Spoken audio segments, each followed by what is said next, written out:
All the focus here in France on Saturday has been on that courageous police officer, Arnaud Beltrame, who walked into the supermarket on Friday afternoon, confronted an attacker who had already shot 2 people dead, and offered to swap himself for the group of hostages being held there. Now, that was invaluable to the police operation because he kept his phone on the table with an open line to the riot squad outside, so they were able to keep up with what was going on inside. Of course, they unfortunately couldn't save him. The attacker did open fire and also stabbed him before the riot police were able to break into that supermarket. And despite fighting for his life for several hours overnight, he did die in the early hours of the morning. He's being described across France as a hero. We've also found out a little bit more about the attacker Redouane Lakdim on Saturday. There was a note found in his apartment declaring his allegiance to the Islamic State group, and also what appears to be a suicide note.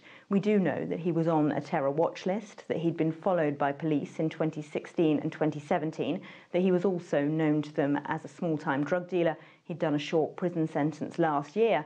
And after that, police decided to stop following him because, as the Interior Minister said, there was nothing pointing them to any evidence, any suspicion that he might be radicalised enough to carry out a terror attack.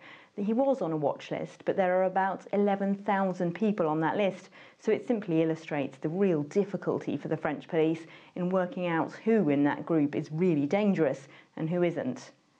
Elena Casas, CGTN, Paris.